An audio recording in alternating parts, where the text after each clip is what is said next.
All right. So today we are going to talk about change. And for those of you that hopped on a little later here, the reason I'm late is we got to my daughter's school. I was like, yeah, I'm going to make it back for Wake the Fuck Up Wednesday. And then she's getting out of the car. It's like, where's the backpack? Oh. So, but I made it. No tea, water. Woo! All right, change. So we're going to be talking about change. Hey, Rhoda, what's up? Change being inevitable, okay? But there's a second part to this that I really want you to grok today, and that is that we inherently have the resilience to deal with that change, okay? So that's what we're going to jam about today.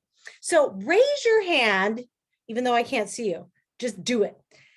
Or shout out if you have experienced a big change or event in the last year or two, even other than the pandemic. Don't even like go pandemic. It's like moving, job changes, relationship changes, right?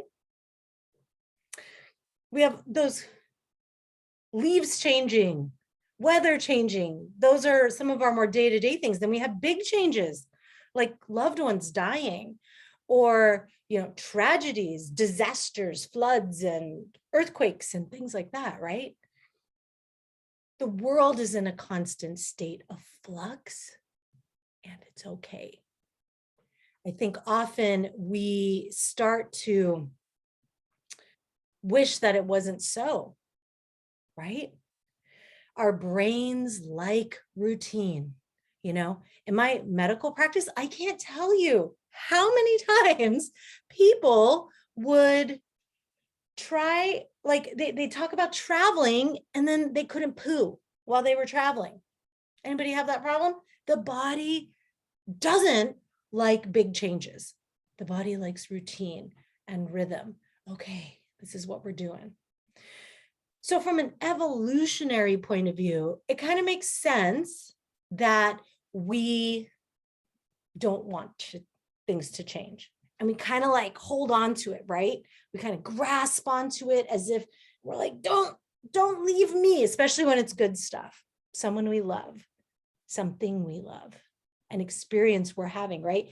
And we like hold on to that shit, and inevitably it slips away. And so we get like rope burn because we're grasping onto something that isn't going to change, yeah? And so first we can have some self-compassion. Like, of course, this is bugging me out because from an evolutionary perspective, I want things to be reliable. I want to be able to predict. It's safe, right? But at the same time, when we continue to grasp what that rope burn looks like, when we take it out of the metaphor, it is our suffering. It is our, when someone breaks up with us, like devastation. It is when someone we love dying, how we are brought to our knees.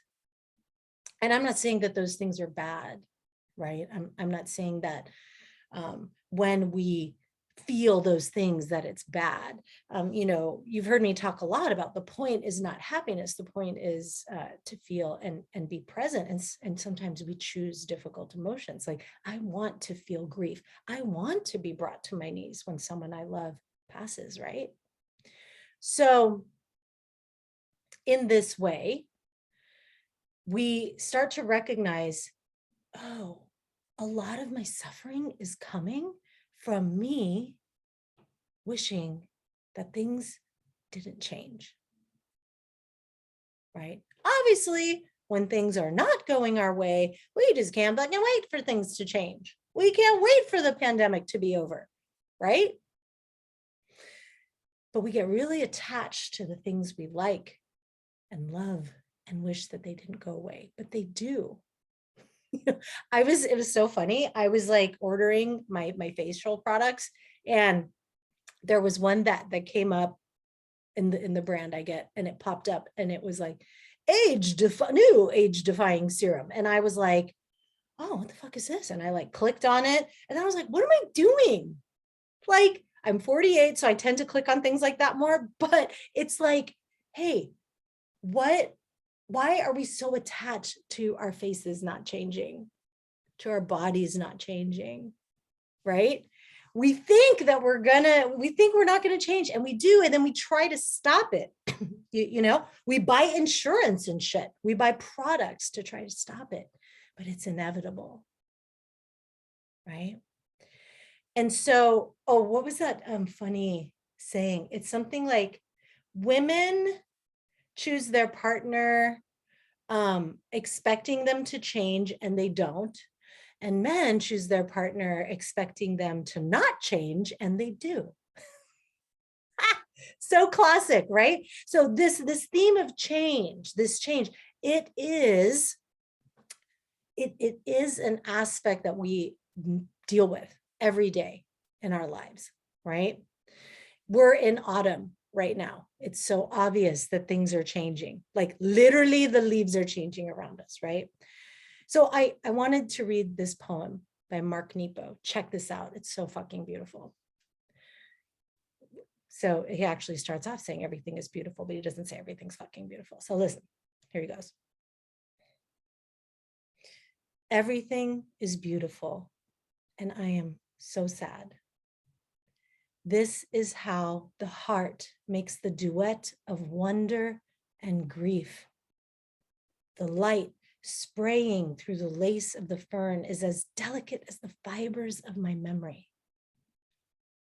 In the very center, under it all, what we have that no one can take away from us, and all that we've lost face each other. It's there that I'm adrift, feeling punctured by a holiness that exists inside everything. I'm so sad, and everything is beautiful. And this is part of the deal of being human, right? When we're not rushing around and getting all crazy and just going through the motions of life in some kind of unconscious way or checking off to-do lists, we become aware that we're in the middle of an ever-changing, impermanent experience. And maybe that tenderness, that tender ache can be a little bit too much sometimes. We think it's too much. Maybe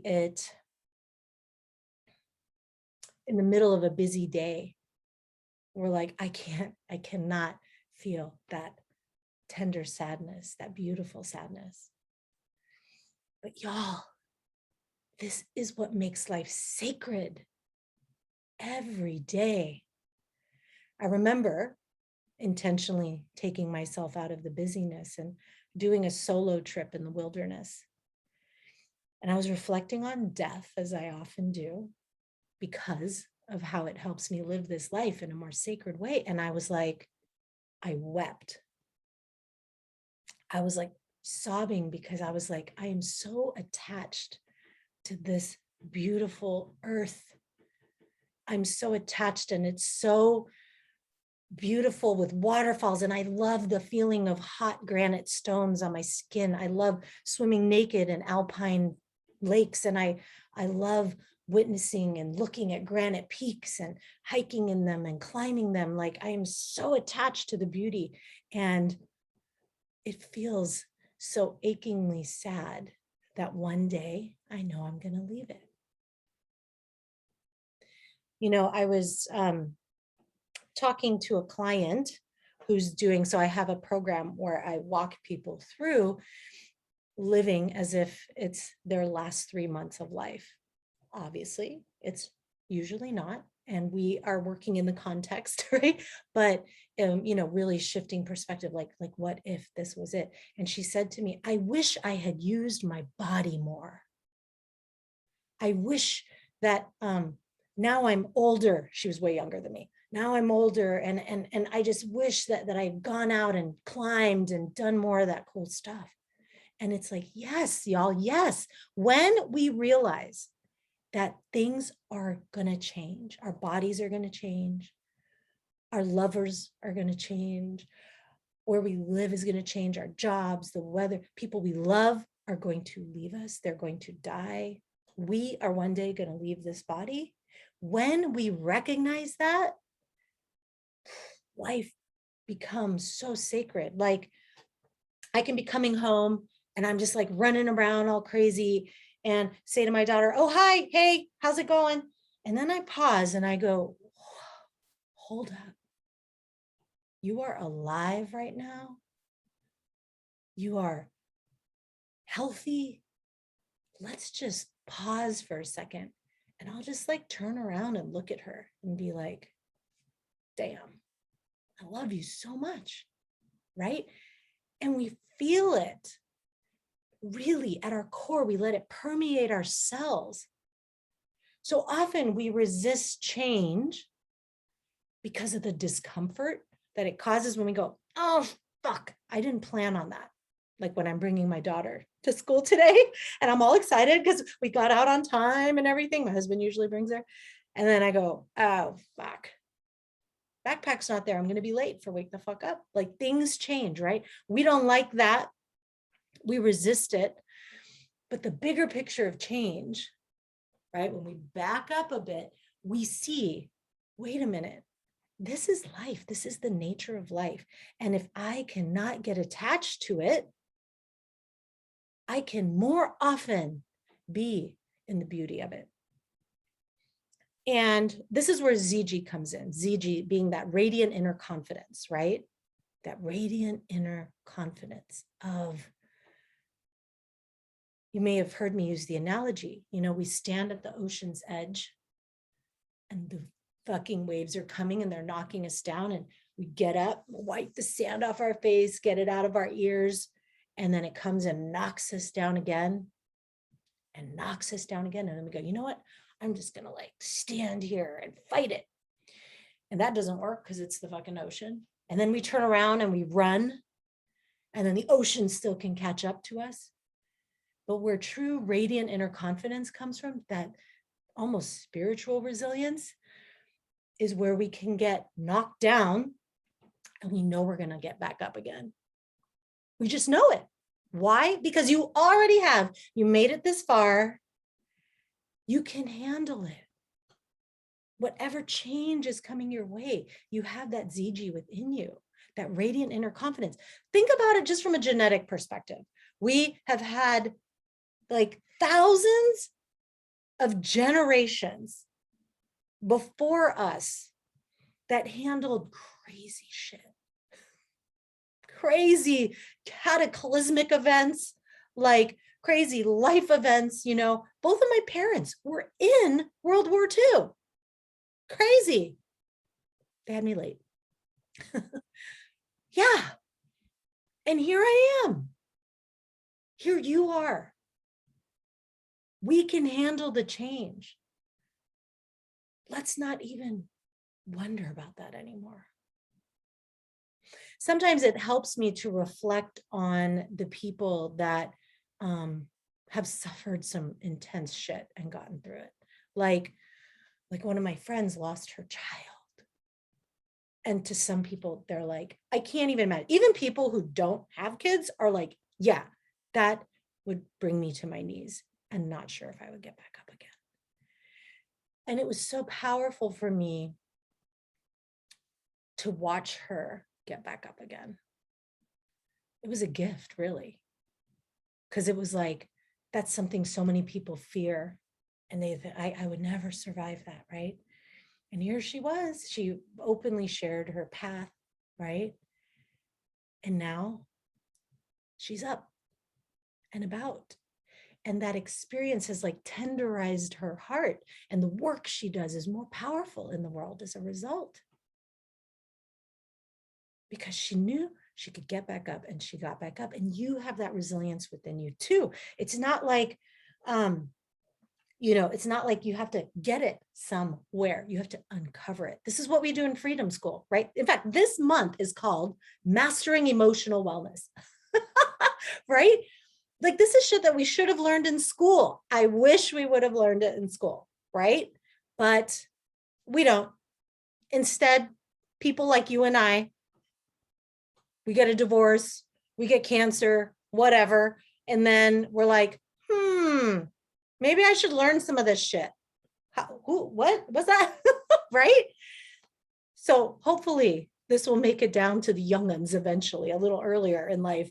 But listen, you have the capacity. So don't be afraid of that change, right? Embrace it. And trusting, when you can trust that you'll make it, I think it was Adyashanti, I might be wrong, who gave an analogy of like their thumb, like having a thorn in your thumb. And to protect it, you like put it in a box, right? And then you walk around like this, like, don't bump my thumb. Don't fucking bump my thumb. And it's like, oh, instead of spending our lives protecting the thumb, what if we just removed the thorn? And the thorn being our attachment to shit not changing when we really like it. When we let go of that, then we can see, oh, right, this is part of life. Like I remember when my father died, my spiritual practice was in a good place.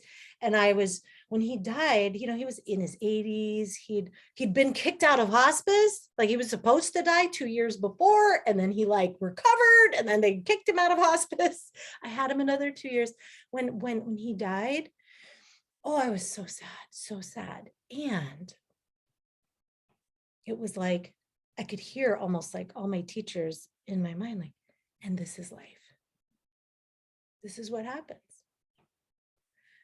I'm trying to think of her name right now. I wonder if I could find it. I can't think of her name. There's a teacher. I'm going to look for it one more time. Can't find it. Okay.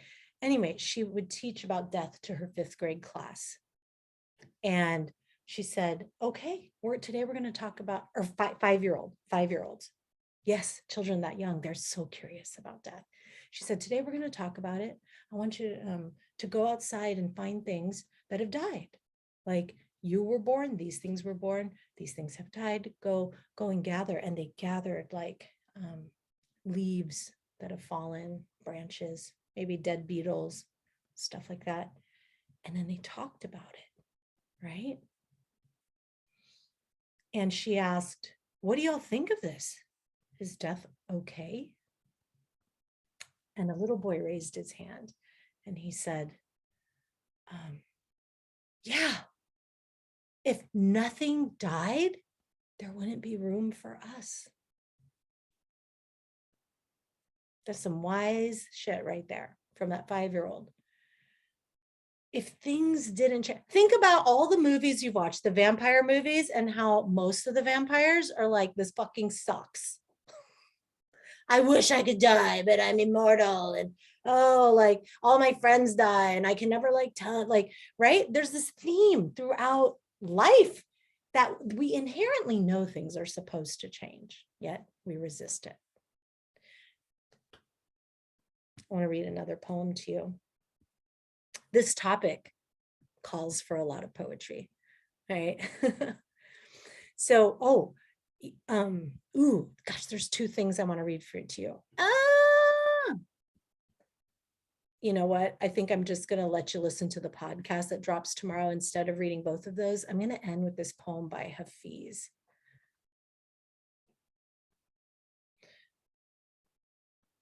Death is a favor to us, but our scales have lost their balance. The impermanence of the body should give us great clarity, deepening the wonder in our senses and eyes of this mysterious existence we share and are surely just traveling through. If I were in the tavern tonight, Hafiz would call for drinks. And as the master poured, I would be reminded that all I know of life and myself is that we are just a midair flight of gold and wine between his pitcher and his cup. If I were in the tavern tonight, I would buy freely for everyone in this world, because our marriage with the cruel beauty of time and space cannot endure very long. Death is a favor to us, but our minds have lost their balance. The miraculous existence and impermanence of form always makes the illumined ones laugh and sing. Now, I don't know about y'all. I'm not illumined. And I don't laugh and sing with every change. But what I do know is that the more I accept change, and the more I trust in my ZG and my resilience, the more fully I live life. And that is what I wish for you today. Okay? Trust you can handle the change. I love you. Bye all.